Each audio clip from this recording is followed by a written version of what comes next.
setiap momen saya harus lihat Kiro dipasangin infus, dipasangin alat oksigen, itu tuh seberat itu. Karena ketakutan untuk kayak gimana ya, kalau hari ini Tuhan nggak percayain Kiro sama saya lagi.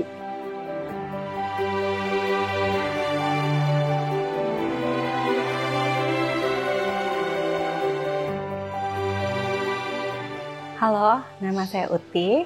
Saya seorang ibu rumah tangga. Anak perempuan saya terlahir dengan 1 paru-paru dan jantung di sebelah kanan.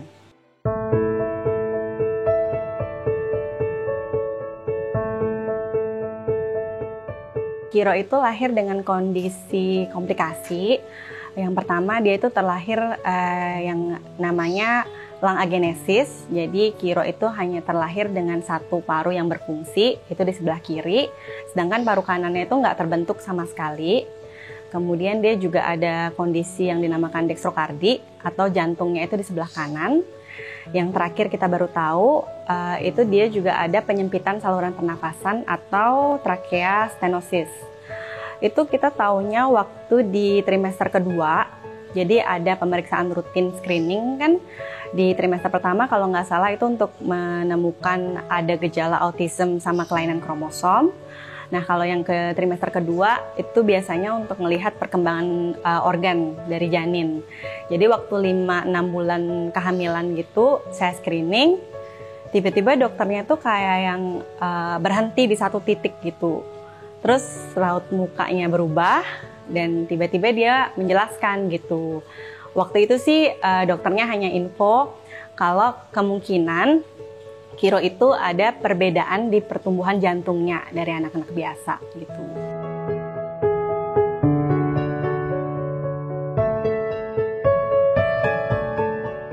Lebih ke shock ya.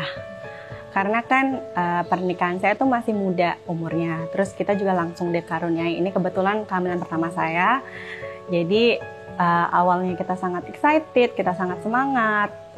Terus tiba-tiba waktu dengar berita itu, walaupun ini tuh belum komplit lah beritanya, itu rasanya tuh kayak langsung berhenti aja semuanya.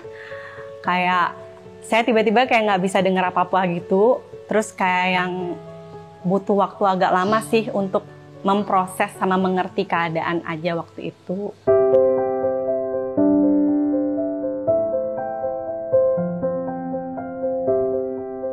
Setelah kita melakukan pengecekan sampai ke Jakarta lah, sampai detik ini ya.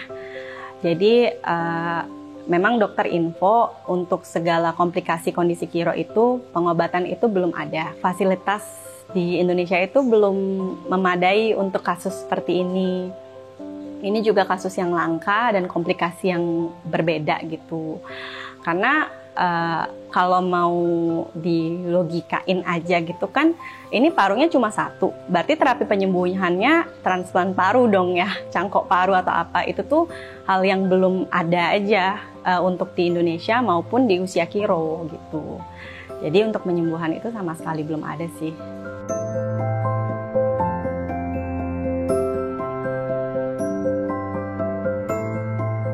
Dokternya sendiri setelah kita tahu semua diagnosa Kiro, lebih ke menyarankan yang satu, kita rutin ya pemeriksaan. Jadi 3 bulan sekali Kiro tuh cek jantung. Untuk parunya pun begitu, karena Kiro itu kita usahakan banget dia tuh nggak terkena infeksi kan. Jadi begitu batuk pilek, kita harus tahu sedini mungkin. Jadi kita obatin sebelum itu jadi komplikasi infeksi.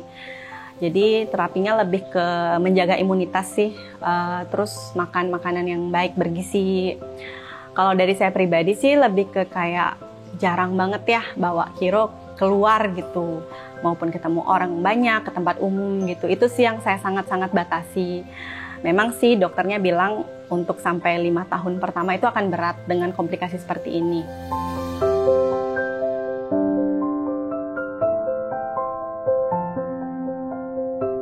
Jadi memang dari usia kehamilan 35 weeks gitu, Kiro tuh juga udah yang penambahan berat badannya itu minim banget gitu. Mungkin karena kondisi komplikasinya memang dokter info. Jadi kita tuh berusaha banget untuk bisa menyiapkan dia lahir di usia yang cukup. karena kalau prematur jauh banget lebih membahayakan. Jadi begitu kita rasa usianya cukup, langsung jadwalkan operasi dan lahir gitu. Nah, sedangkan waktu lahir itu tiba-tiba Kiro nangisnya tuh keras banget. Padahal sebenarnya dokternya juga udah yang susah expect itu ya, karena dia tuh komplikasi di jantung, paru-paru gitu. Tapi begitu dia nangis, dokter itu lega dan saya sendiri juga lega gitu ya. Nangisnya tuh keras kayak bayi sehat, bayi normal gitu. Cuma karena mereka juga takut kenapa-napa, langsung dibawa ke NICU. Jadi setelah Kiro pulang pun sampai hari ini kan usia Kiro 2 tahun ya. Dia tumbuh seperti anak biasa aja. Jadi dia makannya baik, dia juga belajar jalan, belajar merangkak, tuh nggak ada yang kelewat gitu stepnya. Komunikasi juga baik, cuma mungkin kalau sekilas lihat itu Kiro sehat deh, anak normal. Cuma mungkin ada di satu sisi atau satu momen kalau fokus Kiro capek gitu, atau mungkin dia nafas biasa pun pasti kedengeran kayak, dan ininya tuh cekung banget gitu. Dan itu tuh emang bawaan dari lahir sampai hari ini tuh belum hilang gitu. Padahal itu normal, dia baik. Dan kita tuh ngelihatnya sakit, capek gitu ya, ngos-ngosan gitu setiap ngapain pun, bahkan jalan pun atau apa. Cuma dia yang happy gitu. Kalau dari saya lihat itu sih dia kayak nggak yang terganggu gitu.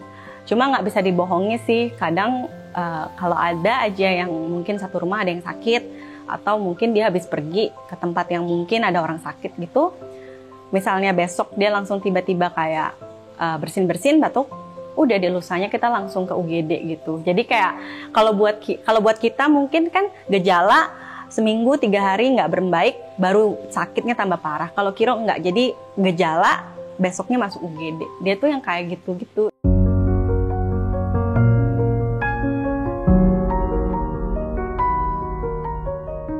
Jadi ada satu titik di mana waktu itu Kiro lagi di NICU. Jadi itu berat banget ya kalau buat aku, karena dari lahir tuh aku nggak pernah ketemu Kiro. Habis itu mama cerita, dan saya inget juga sih, kalau nggak salah waktu kelas 4 SD, itu hari-hari biasa aja, normal, liburan sekolah. Saya pergi main sama temen yang sepupu juga gitu. Kita main seharian sampai sore, tiba-tiba setengah malam, senja gitu, saya kayak mual, muntah-muntah, terus demam. Terus dibawa ke UGD, katanya tuh pembengkakan usus buntu gitu. Jadi karena sudah dilihat ada pembengkakan harus operasi. Tapi begitu 2 jam di ruang operasi, tiba-tiba dokternya keluar info kalau saya nggak ngerespon baik sama pembiusannya. Jadi waktu itu kayak yang mama ngerasain hal yang sama, serupa sama saya. Dia kayak tiba-tiba nggak ngerti keadaannya, nggak paham gitulah.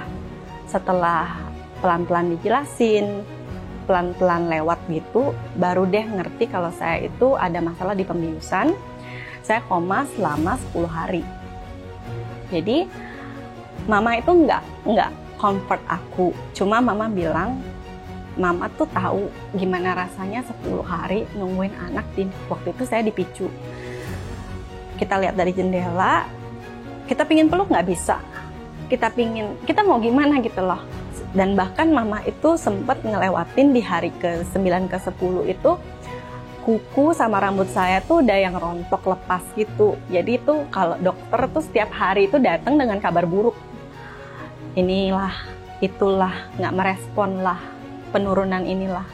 Sampai di peak momennya itu mama diinfo kalau ini tuh udah tanda udah kegagalan organ gitu loh ya. Jadi semua kuku atau rambutnya itu juga sudah perlahan rontok. Terus mama sendiri juga udah yang kayak, saya nggak nyerah. Sampai saya bisa maksimal saya lakukan. Jadi mama bilang, mama sudah sampai di situ waktu itu. Mama nggak bilang ini lebih gampang, ini lebih susah. Semua perasaan ibu itu sama. Lihat anak demam aja pasti udah yang sakit hati banget gitu kan. Tapi mama bilang, kamu percaya kamu sudah di tempat, posisi, dan bersama orang yang terbaik. Sisanya Tuhan yang ngatur, sisanya kita doa gitu. Jadi itu sih salah satu yang saya rasa tiba-tiba mungkin 1 in a million kok bisa singular gitu jalan cerita atau jalan hidupnya gitu.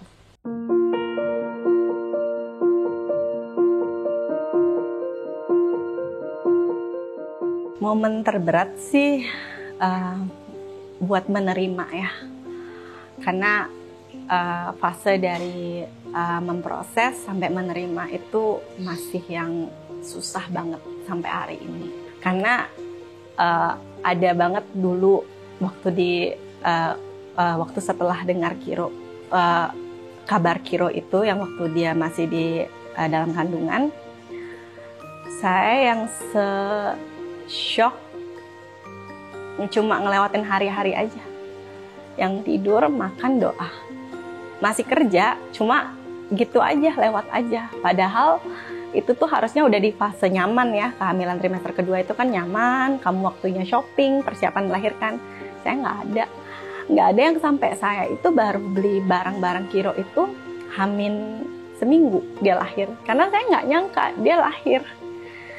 Saya bisa ketemu, walaupun itu juga masih belum tahu ketemu atau enggak gitu loh. Jadi itu nggak ada tuh euforia untuk belanja barang bayi atau apa gitu tuh nggak ada. Jadi setiap momen, setiap Kiro harus sakit, setiap momen saya harus lihat Kiro dipasangin infus, dipasangin alat oksigen, itu tuh seberat itu, karena ketakutan untuk kayak gimana ya kalau hari ini Tuhan nggak percayain Kiro sama saya lagi.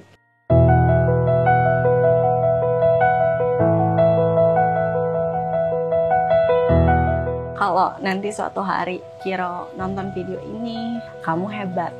Jadi jangan pernah nyalahin diri sendiri, tapi lihat deh apa yang kamu bisa berikan ke orang lain atau mama. Kamu ngasih kebahagiaan ke mama, semua orang yang di sekitarmu.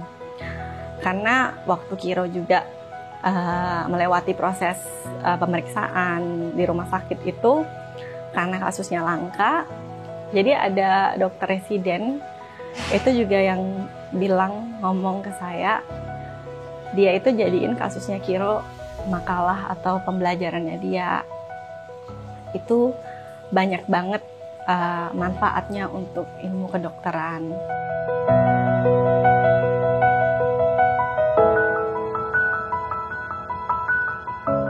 Lebih ke pingin peluk, pingin bilang aja semua udah ada porsinya. Jadi semoga kalau itu terjadi nanti, kamu sudah di posisi yang bisa menerima, kamu sudah di posisi yang siap.